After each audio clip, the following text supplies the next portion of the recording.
Welcome back, everyone, to Sanity Lost. It's now done. No more. It's over. Yeah. Go home. It's the most John has talked in the beginning of an episode. But wait. There's more. Well, there's He's ready one to be episode done, more. so he'll talk. No, it's, yeah, this was, if you guys have, I assumed all of y'all have listened since the very beginning, and you'll know that in the early episodes, we did Q&A sessions between each chapter, and then I don't remember the reason why, because that was like chapter 2, I think was the last one, or 3 or 4, I don't know. Really? Which one No. maybe 2. No. No way. I thought we did at least 3 or 4 or more. Yeah, I was think- gonna say. I don't know. I could look it up easily enough. I should have done this before. I can look it up, but in short, I don't remember why I said no more of this. You just didn't want to give up any secrets, and Yeah. That's, you didn't want to accidentally give us any information. I think that's what it is. Okay, chapter 5. You didn't want to We give did up it for any chapter information 5. that we deserve this information. Chapter 5 was the last one, which would make sense because I think right there I'm like, okay, there's now is stuff that like will lead into whatever's. So, yeah. So yeah, you guys are gonna ask questions. I guess I can't pretend not to answer anymore. I was gonna say, you have to answer all of them now. I will answer whatever's not a planned potential future campaign. Oh my god. You knew this was coming. You knew we weren't going to get everything out of this. I know. But the fact that all of these future campaigns live in his head, so we can never actually know what's coming, is annoying. I will say, season 2, it will probably have some connections, but it's not. It's gonna be its own separate thing. But Season 4, on the other hand. I'll say there's a storyline. The only reason I don't want to talk too much about it is like it's still kind of percolating, and I don't know if it will be like maybe a short season, because I don't know. After season 2, we might be like, I don't want to do like a huge long story, so we might do like short stuff, and it won't be a podcast. It'll just be something that's streamed or whatever. Who knows what it would be like. That's right now we're focusing on the end of this and mentally recovering. Well, yeah, getting ready for season 2. At least I am, and then I'll just tell them here's the when time. to show up. So, but I will say, you know, I'll hold on to that. I don't want to get hopes up. Oh my gosh. So, you know what I We will are starting do? off really strong today. Here's some music. Here's the question music. I think was used on one of them. I don't remember when. So go ahead, ask your questions. I'm gonna go away. We're just going to speak into a void. This is how this is going to go. And everyone's surprised. All right, let's talk about Theodore, obviously.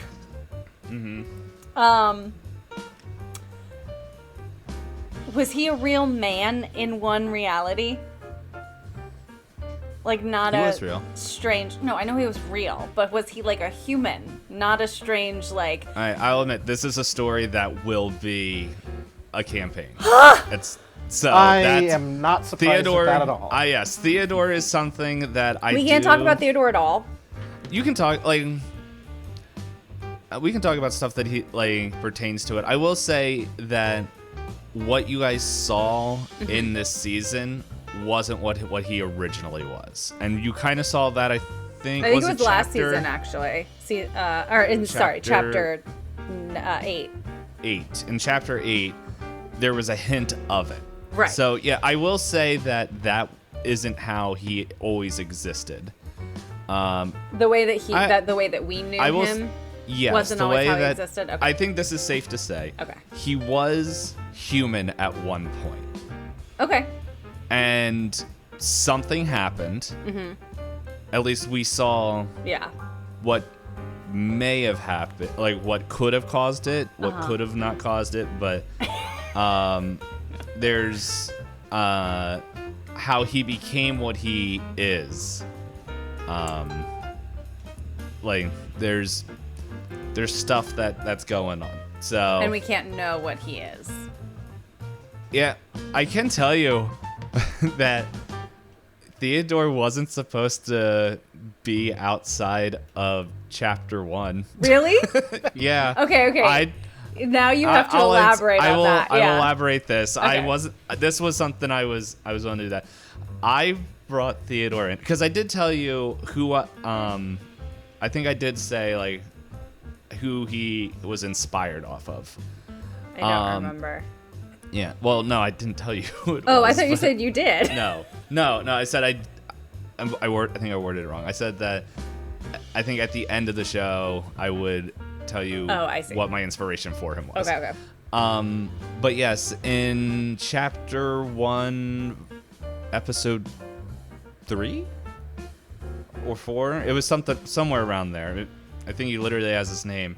He just was supposed to be a weird clown. Like that's all it was. He was just supposed to show up and just be like, just have these clowns. Yeah, creepy, weird, just like, what the heck is he? Yeah. But like, you guys latched on to that stupid idiot so much that I'm just like, he has to come back. That was the episode where he just like came out of the woods weirdly when we were like running through the town. Yeah. Okay. Yeah. Yes, yeah. Like, you guys, I think, were planning to go to the circus. Yeah. And so Or we were getting chased. I was getting chased. I don't think you were getting chased at that point. I think you guys were planning. He's like, we got to go in there and maybe get something, and right. And like he was planned to show up then, but there never was a plan for him to like originally. But then I just thought like it was like in that moment, seeing how all of you guys reacted, I'm like, oh no, he's coming back. He's just gonna show up. Like I have too much fun playing this character. And then he became a central character to the whole I was going to Yeah. say he became pivotal to the whole story. Yeah, and then we had Theodore Ex Machina a couple times. There was a couple times because I knew some characters like what was it when we were introduced to the Lockhart twins and David. I knew Theodore was going to make an appearance there, but I Okay. also knew he was going to have to be more than what he was, rather than just like, oh hey. But I knew like after that first introduction, I wanted him to just be like that weird side character that just like randomly showed up and just maybe helped, maybe it didn't. But then as time went on, and I think also after the Charity Palooza where he was at all 3 of those events. Yeah. Yeah, because there's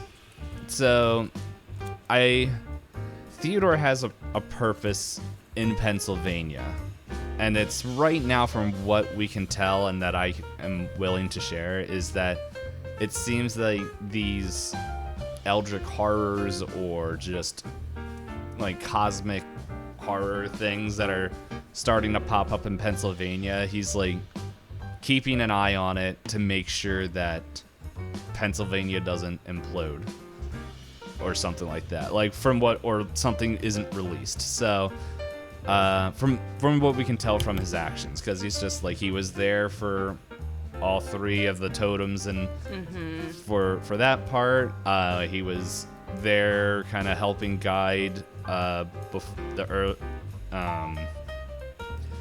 Skip. I should just bring up Cora and Caleb, kind of like more behind the scenes guiding, and then afterwards, as the cult and everyone was starting to take more actions, he became more active and all that. So, but yeah, he's doing something. But what he was based off of is a game that I believe that nobody. I gotta open up Steam to go find it. because I remember the one thing. And every time I talk about this game, nobody knows what it is. But it's made by Swery. One of my favorite games is Deadly Premonition. And this game was supposed to be like when those Telltale games were supposed to be when they were big. So Swery made this game. I'm just seeing if I can find it. So I'm blanking on the name of it.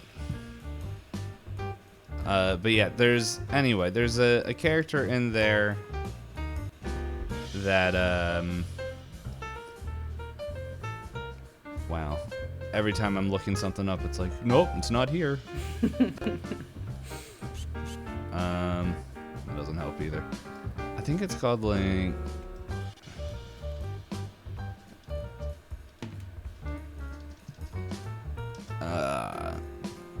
Deadly Premonition. This is gonna annoy me now because now I can't remember what it's called. Let me see. If I go to Deadly Premonition's page, I know I own it. I just don't know where it is. Alright, let me just go to. Anyway, there's a character in there that pretty much does kind of what Theodore did. He's this character. He talks very similar to it. I'm also blanking on his name, but he's pretty much this like giant like black man in a white suit, and he's just like, okay, and he like talks similarly. Okay. But he does kind of the same thing that Theodore did, where he kind of gives random, like, he kind of guides the character in very like trying to think of the right word, but like obscure ways and everything. But he's just very weird and strange. There's like a whole part where you're like talking to him. There's a cutscene where you're talking to him, and he's just like, the dude's like 8 foot tall and is like crawling into an airplane air duct while talking to you. Okay. And then like the camera cuts to the guy, the detective, as he's thinking. He looks up, and all that's left is like the dude's head popping out. He's like, "Yep," and then just slides down the. And it's just like, what the heck? And so, but yeah, that was my main inspiration. Like, I guess also like kind of like vibe. I love Twin Peaks, so there was like a little bit of like not so much Bob, which might be a little bit of a spoiler, but hey, there's that, and then the other guy's name. But yeah, there's now remembering what he is in Deadly Premonition. But it's just like, yeah, just this other. There it is. D4 Dark Dreams Don't Die. There we go. I found the name of the game. It's really fun. It only had one season, and never got more. I don't know if I can find the name of the person who was like talking to him. But yeah, that's who he was based off of. I'll see if I can dig in a little bit more to see if I can find that character's name. It's okay if you can't. I think the general idea makes a lot of sense. Mm-hmm. So I guess on the adjacent to Theodore domain, when we first introduced to the Lockhart twins and David at the Concrete City, there was the staircase that was going down that we didn't take. Oh yeah. Mm-hmm. That we intentionally avoided. Yes. Let's not go into the Game Master's domain that he wants us to go into. That he's begging us to go into.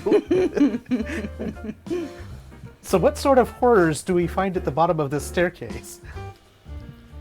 You would have learned that Percy was cloned. That was literally information in there. Really? So, we would have seen it happening, or like not seen it happening, but you would have found papers and information on it. Uncle Buster Let me go.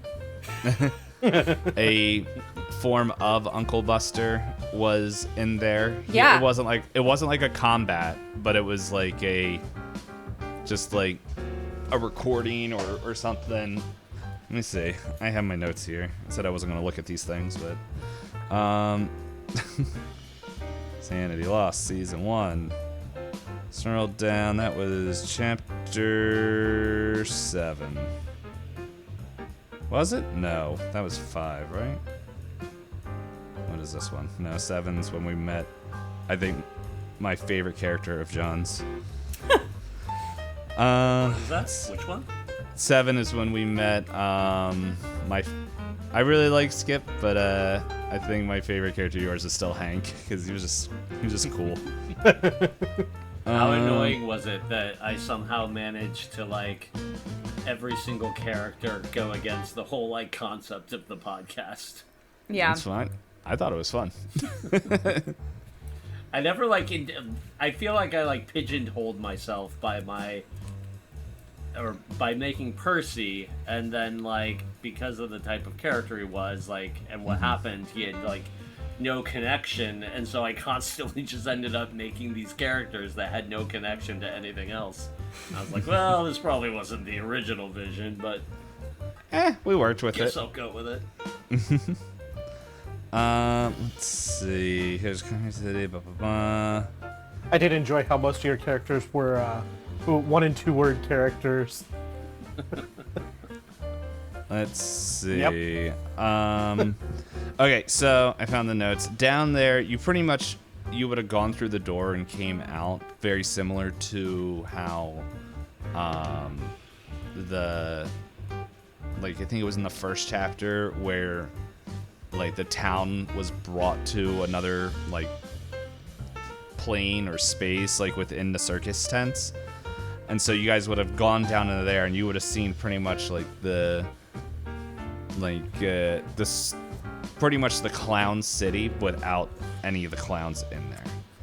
And then there was pretty much, you would have found papers, a journal, let's see, pretty much how the circus was betrayed and how a new faction is around, scientific research on body modification, and then a snippet on how an experiment broke free, which was Percy. Oh, interesting. Was there anything bad down there or dangerous that would have eaten us? No, it was just information and probably sanity drain. That was terribly misleading. I thought we were all going to die if we went down there. Oh, I was sure that stairs were death. 100%.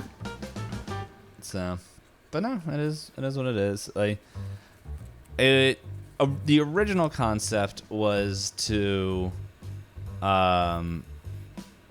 help get this new group of people in line with the big story.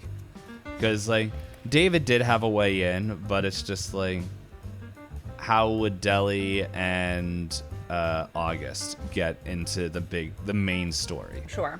So, in the end, Theodore kind of was the vehicle for that. Like, it was when I realized that, like, even with the threat, and you guys saw what that shadow creature, what it could do, or not shadow creature, but yeah, well, whatever they were, I forget, but what they could do, you guys still wouldn't go down there, and so that's when I'm like, okay, Theodore has to. That's like when it changed from Theodore being more passive to being a little bit more hands-on. Oh, interesting. That's pretty late in the story. Yeah, the stairway to me, in terms of the shadow creatures, very much felt like it's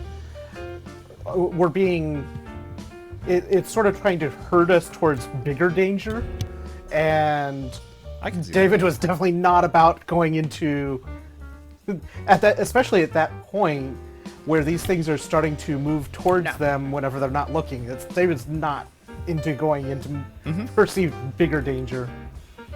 Yeah. But at the same time, like, yeah, the stairs were like that, but we also have to remember August, I think, literally had a sanity break while up there. And so it's just like, I don't think you guys would take an insane person down, like someone that is mentally breaking down there. So, no, I think what you guys did was smart, and it's like you guys.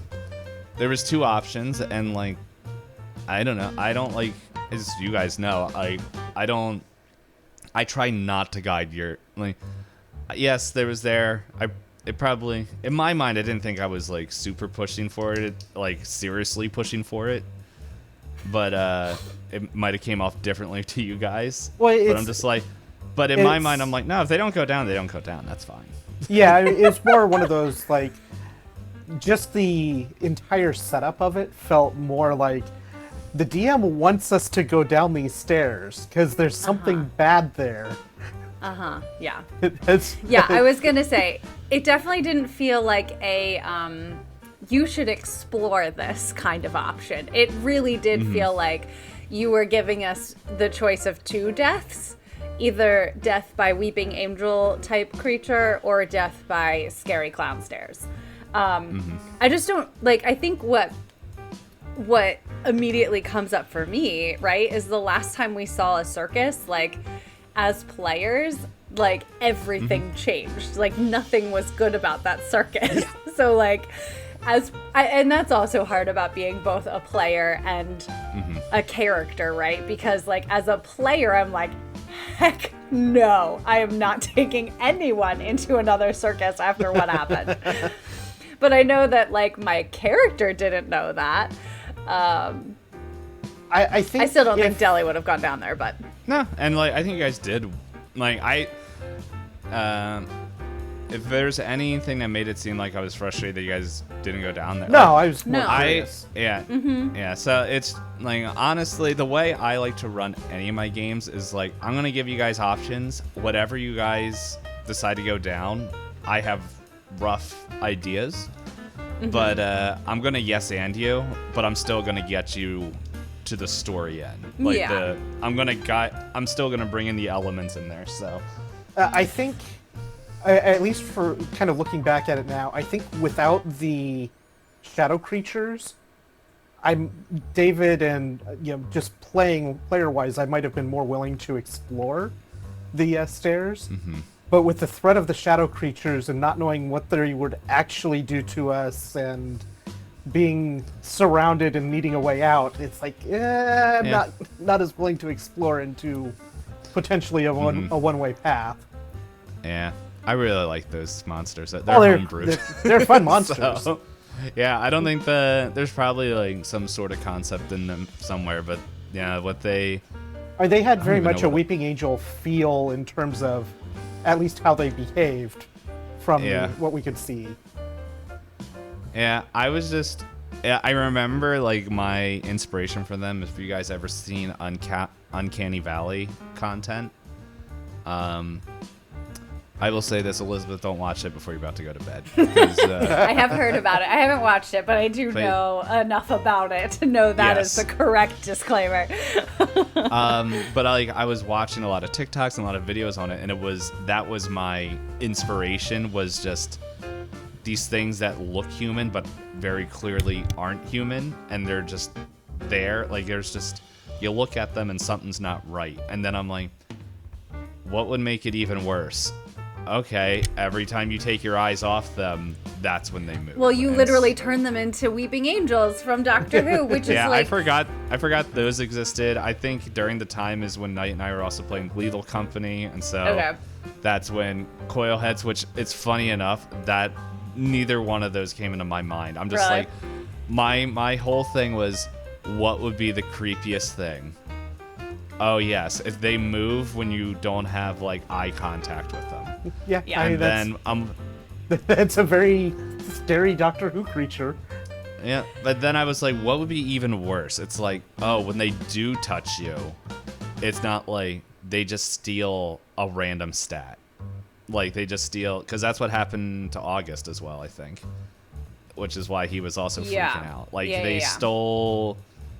I forget what they took from him, but no, that was the main thing. Like, I wanted them to look human, but not human, which is why there was, like... And why I also described them as, like, when they started coming out of the woods, It looked like they were wearing like summer clothing because in the middle of winter, because like they don't like it doesn't affect them. But then it's just like I think I probably set that tone a little bit a little bit too hard because I'm like, yeah, there's a mother and child and they're just looking at you, standing next to your car. So creepy.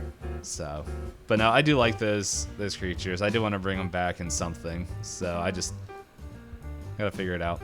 Yeah. Maybe not a whole army. Yeah, that would be a lot. Yeah. I find it really interesting. I will say that I had no idea that like it wasn't until that point, like that late in the story, that you decided that Theodore was like a key character. No, he was always a key character. Like this is when he turned from passive to An active character. a more active role. Yeah. Because like I think before then, like he helped out. I think he did help out. Like he was always intended to help out. Once I decided, like, no, he's just gonna be fun to bring back. But it's like after that point, it's you see that he. I think that's the first chapter that anybody actually has a long form conversation with him. Yeah, he actually stuck 'Cause- around and talked Probably. to. Yeah, talked to because us. I remember you guys being very surprised about that. Yeah. Yeah. So, but that was at that point, like especially like when I'm like, I gotta think of something here, and they're not gonna be able to, like, they could get out, but it's just like, I'm not interested in killing these characters that we just met.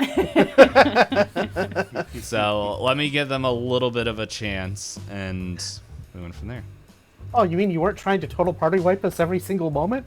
Hey, if it happened, it happened. But but no, there's sometimes I'm just like, I think the Let's- story will be better to like have the monster or monsters kind of pull back. Now, if it was a combat situation, which we didn't do too much because I don't know, combat, at least in Call of Cthulhu, didn't really interest me. I like the whole mystery and like the more kind of like how we did it in chapter 9, like the puzzly kind of thing where it's just like distract Toto enough to attempt to ruin the thing, or just wait until Ashley is just going to put everything in the bowls. So Not intentionally. Thank you very much. Go to get rid of a bowl, trip into it, and put all the blood in it. Oh my gosh. Not Put like gallons intentionally. of blood into this bowl. If that had succeeded, would they have just brought back? What was it that they were trying to bring back? oh, in chapter 9, Or I guess They in were- any of the rituals, right? Because it seemed like they were all like trying to work. Unconnected. Yeah. so in the ritual in the beginning, they were trying to. I don't think they truly understood what they were trying to bring back. They were trying, or not bring back, but bring into the world. Okay. And so, I think it was just one of those things, at least the way I always looked at it was, we can do this ritual, and we can gain great power. Okay. And, okay. and we can do that. But then when they opened it up is when that ox man, like, he was sleeping in there and killed everybody. But, Interesting. Okay. but that's the other thing I don't know was very clear at the beginning was, like, especially in the flashbacks at the end, that the three men were Toto, Coco, and Bobo. That's And then why, the little kid was Matthias, right? yes, the little Okay. kid was Matthias, It took me a little bit to figure that out, but that's what I thought. Yeah. Yeah. and so, but they were all like, but Uncle Buster, like, especially in the later forms, like chapter 6, when you guys, that's when Clone Percy was there, and Jim Thorpe, that's where that was. Yeah. That the form that you guys fought Uncle Buster in is actually right out of the book. Let's see if I can find it real quick, but it's like some sort of snake dude. I think it's this way. It is a yig, Y-I-G. Yeah, so this is in the Keeper's rulebook. So Yeah, I was curious if they had pictures of it. Anything yeah, so but pretty much like a yig is recorded being worshipped by plain tribes and voodoo doctors, and somehow connected to Quetzalcoatl, which we didn't really get into. He's also worshipped by serpent people and their kin. Worshippers gain some immunity from poison snakes, ability to talk to snakes, and the arcane rituals and spells. If someone was exposed to the cult secrets or does harm to the cult, Yig sends sacred snakes to kill the offender. So it's like, yeah, I don't know if my camera will show it well. Right there. So like, Oh, interesting. that's literally what I was describing when Uncle Buster was showing up. Huh. Okay. So, and everyone heard that the video is rendering just finished. So, but yeah, Yig, Father of Serpents, I think is what it is. If anyone wants to look it up, but yeah, so pretty much the what was it, I forget the name of the cult now. The Eyes of Ophidian. Ophidian, yes. That was Uncle Buster. Like that was like we saw that in chapter 1. He was part of that. Mm-hmm. And then Matthias, when he came in, like that was a very clear sign that he was part of that as well. But it wasn't really like there was hints at it, but I didn't really let them kind of take center stage until like the later chapters. And it was kind of like at that point something happened, which whether it was the SSD hunting them down or just some internal conflict, that might be something we just if we wanted to look into that later. It's not very clear, but something happened, and to the point where in chapter 9 they were trying to resummon Buster, and that's why they were trying to do that. And because Buster died in chapter 6, Okay. and so they were trying to bring him back, but it's probably safe to say, like, since the death of Buster, and then soon, I think in that time you guys also killed Matthias. Yeah, we killed both Matthias and Buster. Yeah, and at which the same time. is probably like a safe bet to say that the whole cult kind of just like probably had some sort of power struggle, which is why we have Mother later in the later episode. Okay. And then, but like that could have been a sect. Toto, Bobo, and Coco, kind of the like founders of it, were trying to reclaim some of that power, which like we kind of saw them kind of like disintegrating almost. Like they did not have like the same like power that they had in earlier episodes. Like they still were really strong, but with the one that is just a bucket of muscles is literally killed off screen by a whole hockey team and a drug addict. So Well, because he was like, paper, essentially. yes, but it's like but compared to how they were in like other chapters, like they did not Yeah. have the power that they had Yeah. previously. Yeah, for sure. I was So- particularly proud of pulling the entire hockey team onto the fourth Oh, yeah. side as an army. That was quite the spin. I mean, it's one of those things, like, as having played hockey, I know what kind of a family that those types of teams build, and the entire team would absolutely be on that type of a thing with that. And especially when riled up to hunt down clowns in the first place. Yeah. Yeah, that was a real event that happened. Like pretty much the timeline and everything that we followed. Like that's almost how it went in real life. Yeah. When the team's already Not like riled what up to you- hunt them. Yes, not what you guys like. And historically, there actually were no clowns. Like they Yeah. went and tried to hunt them down, and there wasn't any. But no, like you can still read the tweets and everything. It made national news of like the Penn State college campus. Like we're gonna go hunt some clowns. So.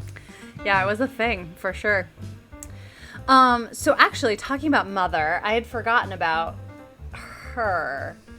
Who was she bringing back? Just Matthias? What was she trying to do? Her whole thing was she wasn't trying to bring back anybody.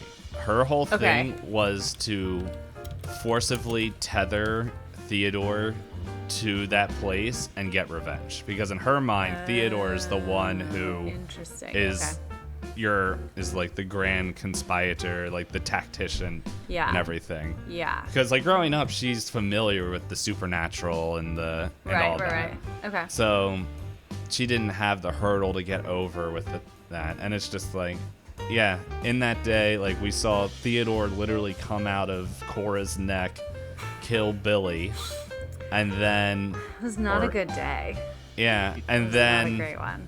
showed that great power, and then shortly after, the servants of Theodore came in, killed what was a physical manifestation of what they believed to be their god, Uncle Yeah. Buster, Yeah. and her dad.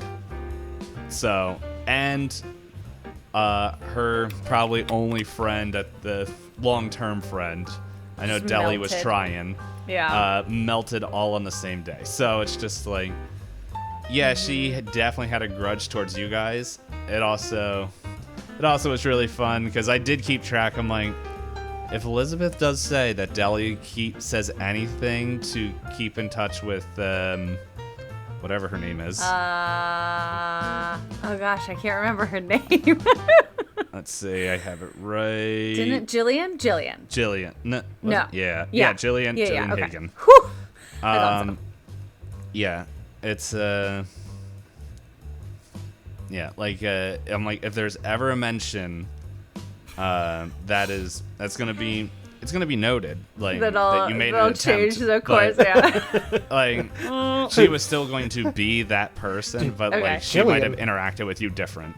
Jillian Sorry, remembers guys. that, or Jillian will remember that. Yes, but like you probably could have convinced her to stop the ritual. Okay.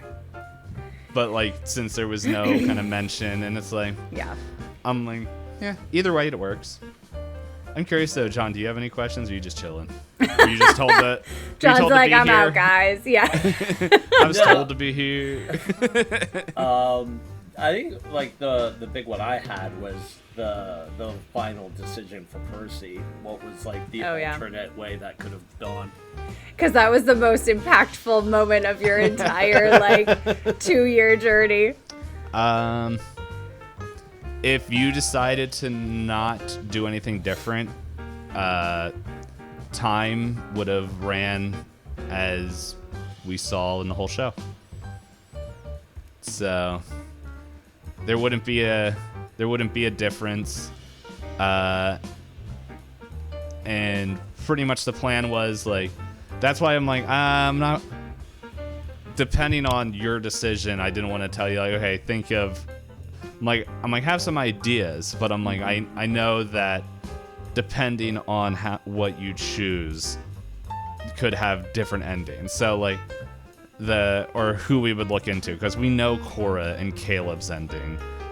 But like with you getting involved and bringing Sarah back and everything, it's like okay, and just all the different things of like what's this alternate reality for them. Right. But and so but like but yeah, if it wasn't the case, like then we would have just looked into like pretty much we probably would have just gone back right to the point of when they sent you back and just be like, okay, well, what does David do? What does like, and like we wouldn't have gotten the change of the past. So that was the big thing of the futures of these characters that are there. So like, what would Hank, August, David, Deli, like what would all be their futures? What would Ashley, Lance's, and I knew the college students, their pretty much future was, at least the ones I had control of, were kind of wasn't going to change too much. But. Yeah. They wouldn't have had the same, at least for Lance, there wasn't the same influence of, oh, there's all this mysterious stuff that I'm dealing with all of a sudden. It's more normal life at that point. I think David was the biggest change because there wasn't all of the influence to drive him towards that path. Yeah. So. I was curious, I'm like, do I want to give Caleb Sarah again? I was like, I went back and forth, and in my mind, I'm like, heck with it. I don't even remember how you guys found her the second time. I know I said something. I think it was like, car a accident month or ago. something. That's what I think it was too. That's what it was. Yeah, it was a car accident. So it's just like, what did they call it in that stupid Spider-Man movie that I didn't watch? It's a required event or whatever it was. Oh, one of those like fixed points in time. Yeah, it's like just like how the destruction of Centralia is a fixed point. Sarah and Caleb meeting was a fixed point. Just like how Theodore is always a fixed point. Well, we had to have Sarah so that Deli has somebody to talk to. And trade books. Play with all the bookstore stuff. Mm-hmm. Absolutely. Okay. Here's one. The hospital that we all failed in figuring out. We tried really hard to see what was at the hospital, and we never managed to make it work. So, what was at the hospital? Would it surprise you if I had two answers? No. Because I think you guys said it was Theodore. It had, and that I think that's probably what I was gonna default to. Okay. But originally, it was gonna be Percy. Yeah, that's what I always assumed. I assumed first Percy actually, and then Theodore was second. Yeah, but Why then would it's like, Percy be there? well, I think just John and I didn't talk in like about like what Percy went through until Theodore got him. Right. But like looking back at it, if like in my mind, like it's like the safe answer is Theodore, but I think the better answer is Percy, and I think it would just strengthen John's argument where it could have been one of the times he escaped. And if you guys did see him, like I think if you guys did see him, then like Percy probably would have just been back. But because at that point, like we didn't have like I had the idea for the ending, but it wasn't like fully fleshed out of everything. What a different story that would create, too. Yeah. That would have been rewind. Let's start. We're going to start the second branch from there. to have Percy back. Yeah, that would have been a wild story. Yeah. Well, I mean, obviously we told a very cool story, but I can't lie. I'm a little bit sad that we all failed that. I can't believe we all managed to fail those rolls. We on that tried one, really too. hard too. Like we really gamed that system to try and make that work, and we did not.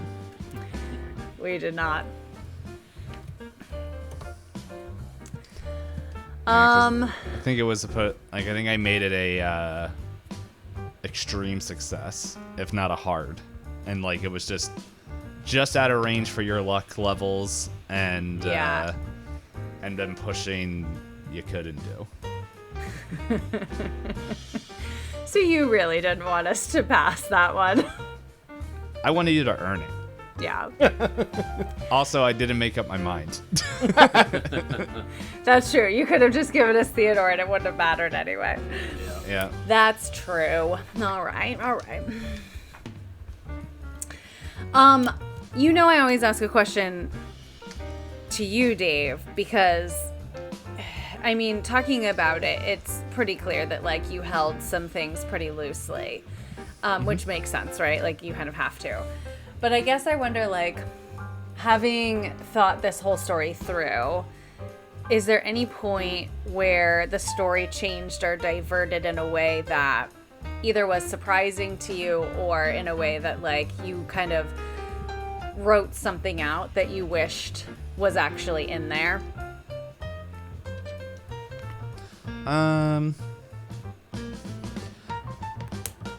Let's see. I think I said like the biggest change, like the biggest thing was, and I think I said this in the first Q&A, was Percy breaking into the circus in the first episode.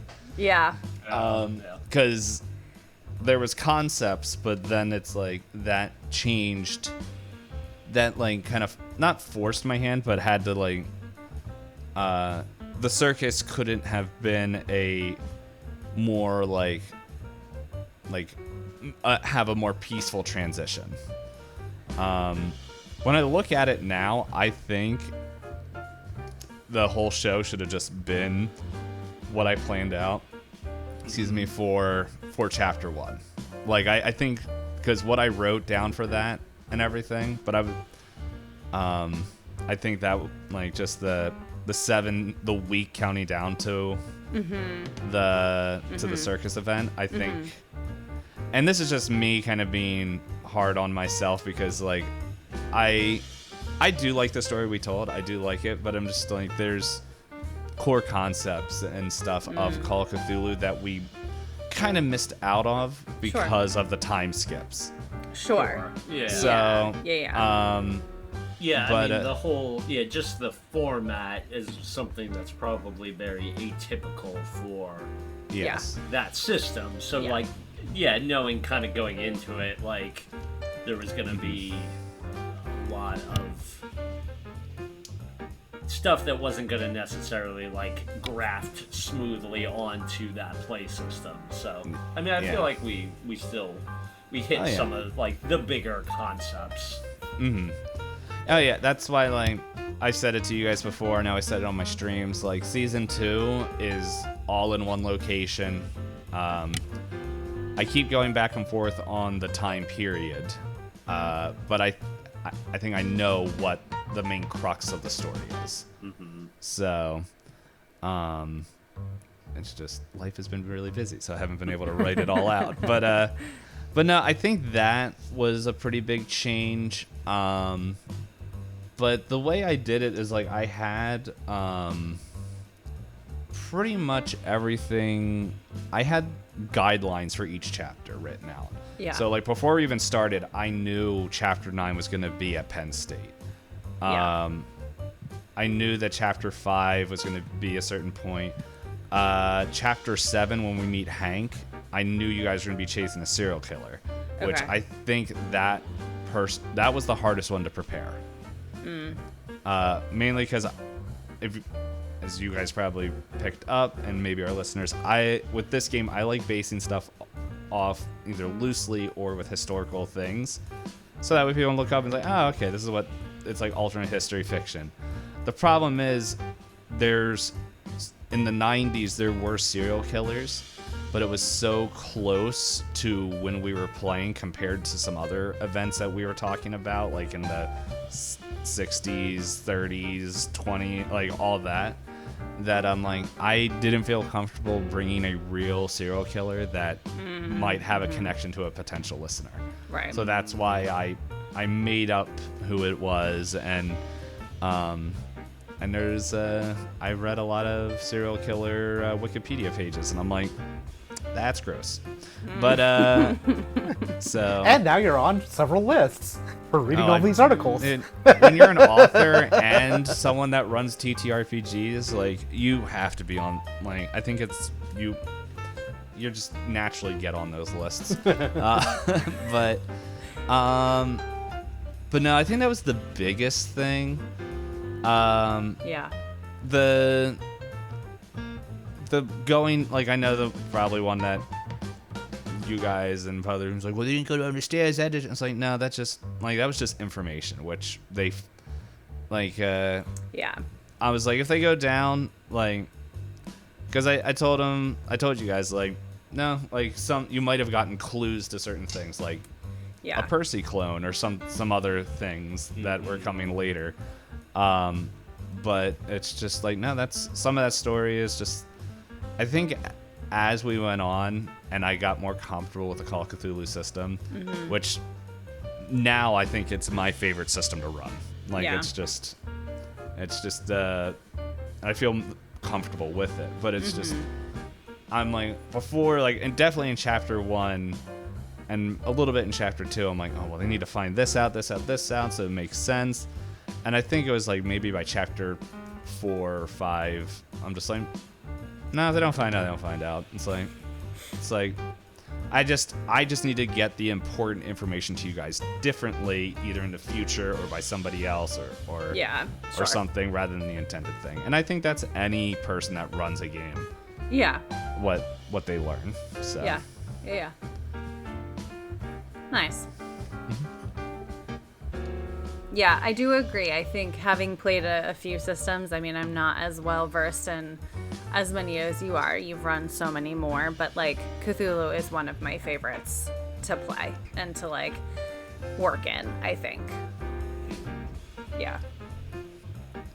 Yeah, I don't know. It's just like, as I think I was recently on another interview show, like the only interview I've ever been on, but broadcast and I almost said broadcast and buzzer beaters, and I'm like, that's not what it's called. What's the show called? Bandwidth and Banter.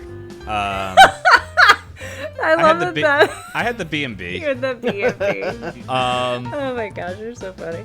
But no, I said that as well. Like, Cthulhu, like, the way it's set up and like the system and just the way stats are set, like, it just makes sense in my mind. Like, where it's just, oh man, I want to do. It's like, I want you to literally do accounting.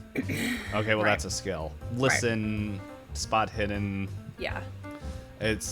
Which I like those separate skills and everything. But the other thing is, I also like Traveler, where it's just like, here's a set of skills, but like, how are you approaching that skill? Yeah, sure. Is like, I like that system as well. So there's a couple systems I like. In short, all I'm saying is I like pretty much anything but 5e. We are aware. You have made that abundantly clear. No, it was fun. It was a journey. It's 2 years. 2 years of our life. 2 years we'll never get back. 2 years, meeting almost every single week. Yeah. That's some commitment, man. We committed to this. We did a few multi-episode sessions, but for the most part, it's been every week that we've been recording. Yeah. I mean, even when we did multi-sessions, it didn't always mean that we got to skip a week, right? Like, we still, like, recorded the next week just with, you know, some sessions banked. Yeah. Because, like, by the time we're recording this now, let's see if I can find it. There it is. It is the last part of Chapter 9 just came out, and Part 1 of the end is coming out next Monday. Wow. Yeah. I'm still bummed that I couldn't get, like, one more chapter out of one more part out of Chapter 9, so that way we could end this on Halloween. On Halloween. But sorry. It is what it is. No, I think it was good We're the way so it ended. close. Yeah. I do too. Yeah. Yeah. Very fun. So, here's a question for all you guys. Yeah. And this will be easier for some of you guys than others. And you know what? I'll even throw in the Charity Palooza event. If you guys can remember. I was going to say I have to remember it, yeah. Yes. Who was your favorite character to play? Oh, that's hard. I loved my Charity Palooza character, personally, because it was such a throwaway character. Like, I didn't have to, like, build him out, and he could just be a, like, lunatic. And so that was so fun to play. But I don't know that that would be, like, you know, of the last 2 years, what's my favorite? I think I really like Deli, honestly. Cora is so close to my heart, but I think Deli was more fun to play. Mm-hmm. Yeah. And I remember you saying, like, after playing, creating Deli, you're like, I still have, like, there's still the baggage, but at the same time, it's like, it was almost a little bit freeing because, like, Yeah. like, one, she didn't have a kid and a dog that you immediately forgot about. But, Thank you.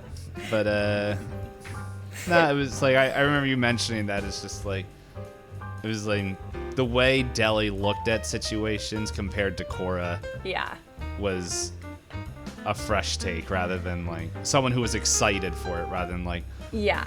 oh my gosh, stop messing with my town. Yeah, Cora just had so much trauma, and I think, like, playing a character with trauma is just so in line with what Cthulhu is that it made sense to start there. And like I said, I think Cora had a lot of depth that maybe even Deli didn't have. Like, I think her story was more fleshed out. But yeah, I think Deli had some range to her in terms of being a more flexible character and a more fun character, because she wasn't nearly as I think she was more open to the supernatural, so she wasn't as, like, negatively impacted by it all the time. And I think after playing however many chapters of Cora, that was, like, a really refreshing change for me. Yeah. I think all of my characters ending up in a very protector role in to a large extent. I was gonna say, And played the same person in different eras.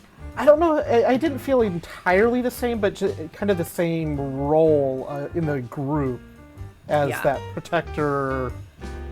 The muscle to some extent, even though Percy was the stronger one in the end, but yeah, still playing that kind of sort of big brother-ish protector of the team. Yeah. I don't know if I have a specific favorite. Just punched my mic. Give me As your long as- answer. Punch. As long as it doesn't punch back.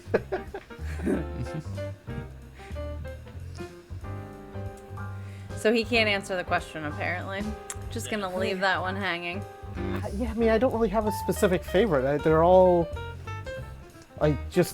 with Caleb, it was a lot of learning how to do the whole role-playing side of things to a large extent, and Yeah, because David this was was fun to very play just different. because. Yeah, this one, I think Call of Cthulhu was very different from the other games. Because before, at that point, all you played in was Sky Pirates, right? Sky Pirates and Demon Lord came in there somewhere. We did I a think little bit of the Delta Green.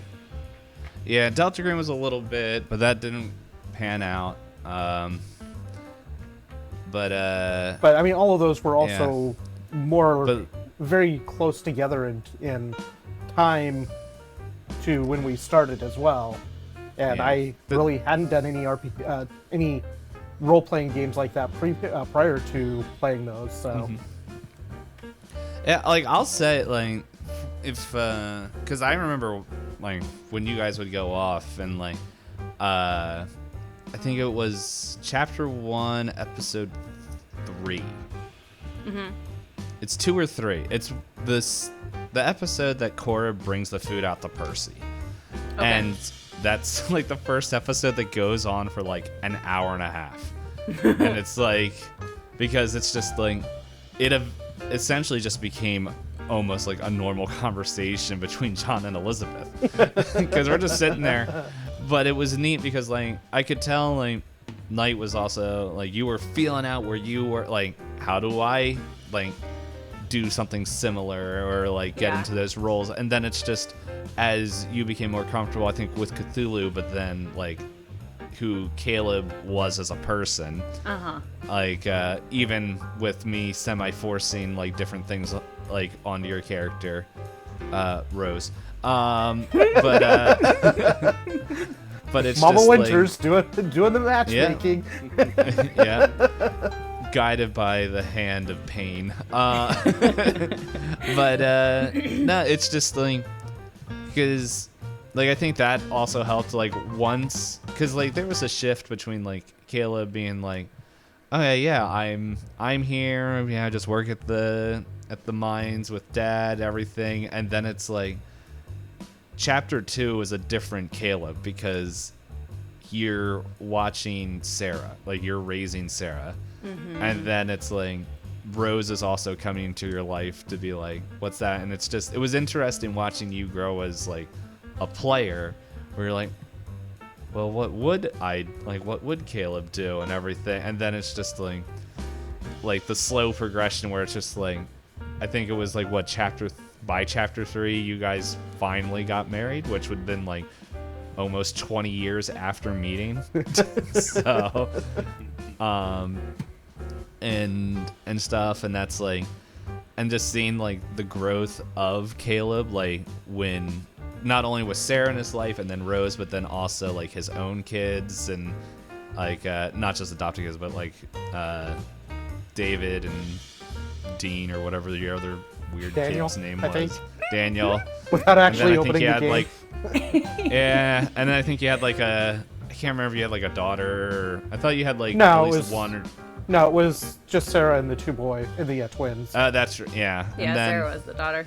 Yes, and then just like when they started having kids and how Caleb became Grandpa Caleb and just seeing the progression for that, where it's like Caleb did have, and then him being pulled back in to different things. So, but like I think the growth of Caleb was like also showing like your growth as just a player and improviser and becoming more comfortable with the whole roleplay thing. Or now you're doing blood on the clock thing. Yeah. I forgot what it was called. Blood on the Clock Tower. That's a yeah. different type of thing to do too, though. I've done other types of improvisation types of things, just not long-term show roleplay. Yeah. Yeah. And that's a very different skill set, and getting in the head of a specific character is a different skill set. Yeah, for sure. And then to grow them, right? Because like I know that's where I struggled sometimes, is like, how do you grow someone 10 years later? Right. Yeah, so I think like this definitely like stretched me in that way too. And not to say that I nailed it every time, but like you're right, like it is a totally different way of playing a game when you're playing it this way. Yeah. And that's why like I was trying to make it easy for some of you guys. Like that's why I brought in Ashley for you. Like yeah, sure. Like it's like, do you think Cora would remarry? And it's just like I introduced the character and then I was like, you let me know, like because what do you want to do with that? And then like with Skip, it's just like I know John has no interest in doing any form of romance, so it's just like, well, let's give him a decrepit old man to become friends with. Which was the best choice of all time. So John, who was your favorite character to play? You have like half the cast just played. I know, as you. I was gonna say he has so many to choose from. Yeah.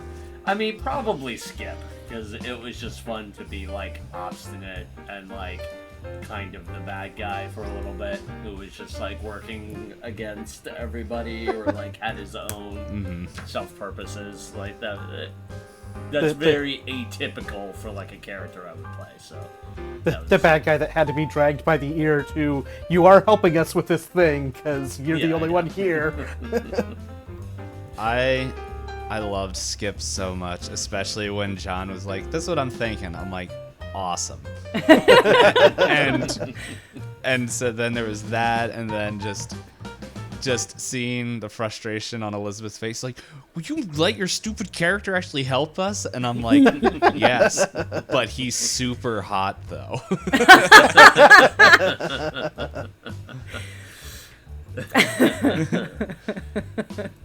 I did appreciate, John, that all of your characters were min-maxed in some weird way. Like, you came with the wildest numbers of any of us, and it made the game. Like, I don't understand some of those numbers. Yeah, I know. I feel like there were areas that I was like, I kind of like picked up on the like types of skills that we were using, like just realistically. Okay, you guys And so I was would like, accuse all right, me. these host of things would be super cool to like do, but like that's just not the way the story's going. So I'm gonna put everything into like these 3 skills, and that will carry the day. You guys accused me of metagaming so much over the last few years. John never got accused of metagaming. That is the most metagaming move of the entire campaign. When I kill off almost 2/3 of his character, I think you're allowed to metagame a little bit. He's allowed to metagame that. Yeah. Okay, Well, fine. when you're creating a new character every 2 chapters, I mean, Yeah. I will say that when I was creating, going through with both, especially David and Lance, I was very much, okay, this is kind of this backstory that I have for this character, and the skills are going to match up to the backstory, even if they're completely useless. So Yeah. it is very much, Lance is a hockey player. These are things that hockey players are going to have, and if it's good, it's good. If not, oh well, this is a hockey player's stats. Yeah. Right. Yeah. No, but I love Skip's intro. I think I like almost every character of almost all John's characters' introductions. Like how Skip was like, "I'm here to sell the town," and then Hank's like, "I wasn't paid to do this," and then what was it? Yeah. Deli was like, "No, you got to do this. You paying?" Yeah. Yeah, sure, whatever. All David's right, like- I'm in. Well, David's just at that point, it's just like, we'll take care of it. We need you to do this. Just do it. He's like, all right. That's all I needed to hear. Yep. David's like, I'm not dealing with this right now. We're in the middle of this stuff. You're just gonna do Yeah. it. I'll figure it out. And then August was also fun. He's like, I don't even want to be here. Like, Yeah. I'm just Yeah, doing this I for my like- funding. I'm a little annoyed at myself. Like, I thought like August was like a very cool character idea, but like I put him in at a bad point, like in the story, because because we were joining the SSD. OSS, or so SSW. yeah. Like, I wanted him to be like, I wanted his like story arc to be like this really like disbeliever who eventually like, you know, suffers, like kind of like in the like Cthulhu style story, like this like really grounded sciencey guy who like cracks and breaks as like his, you know, mental state deteriorates and he's forced to kind of face this like unknown paranormal supernatural thing, which would have been a cool thing, but like that breaks down when you take that type of character and then put him into like a paranormal group. And so like I found myself kind of not being able to super play him the way I wanted to, and that was my fault for coming up with that character idea but not really, you know, gearing him to work well with that story beat. So I felt a little lost playing August a bit, because I was like, how I wanted to play him just wasn't going to work with the situation they were in. So like I was kind of, you know, making it up a little bit as I went along. You kind of had that like story arc. It just all happened in one chapter. Yeah. He just got forced to face it real Well, that's quick. why, like, I was like, that's why I leaned into that, because I was like, all right, well, here's like the moment that I can kind of like have him break, but it's still like it bugged me that it didn't make sense that he would have joined a group like that. So it was kind of like, I should have like tweaked him a little bit more to be more open to that and could have still like played out the same narrative I wanted to. So that was the downside of like having to like come up with a new character, getting an idea, and then being like, oh wait, no, that doesn't actually totally fit with the story well. I guess I will have to make that work. It all worked out. I think he also had an interesting growth, like an interesting character line as well. So, and then it was just fun to bring him in and then instantly like, this is why I quit. My head's on fire now. Exactly.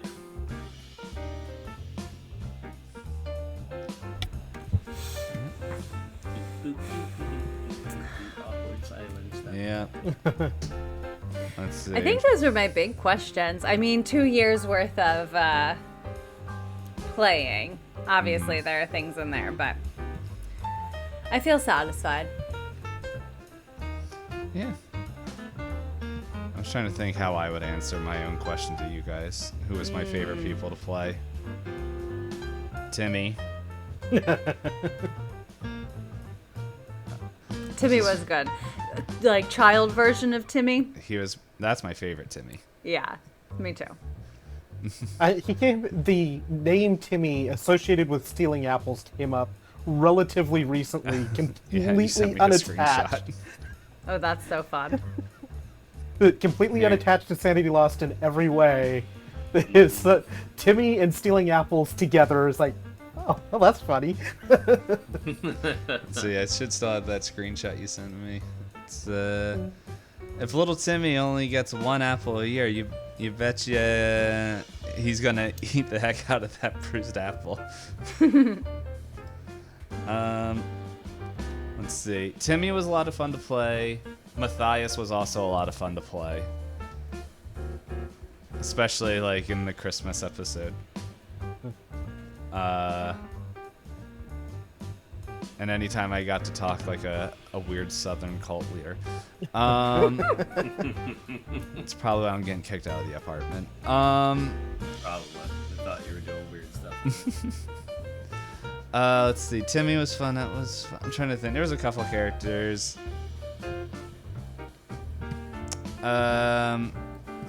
Sheriff Hudson was also fun to play.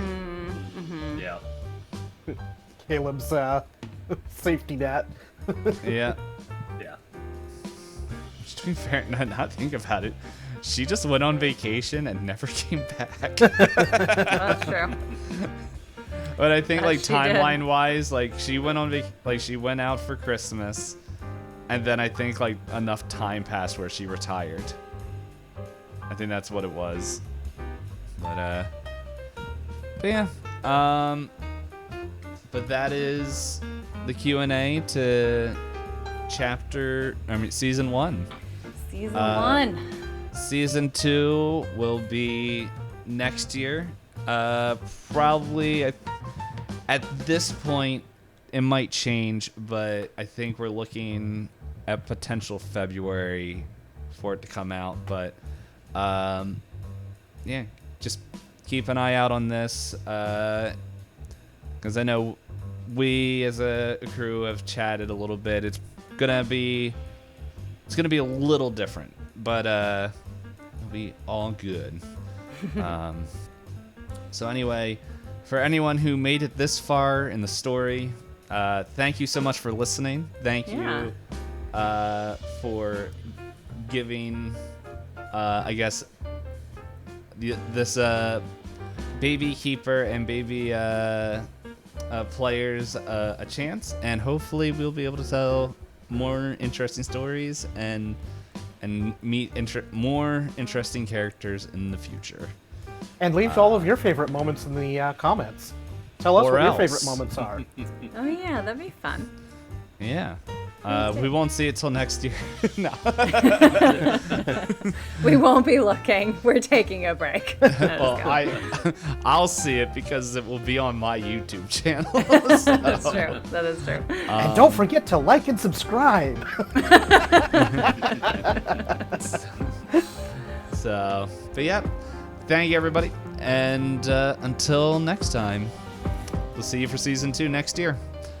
Bye. Bye. Bye.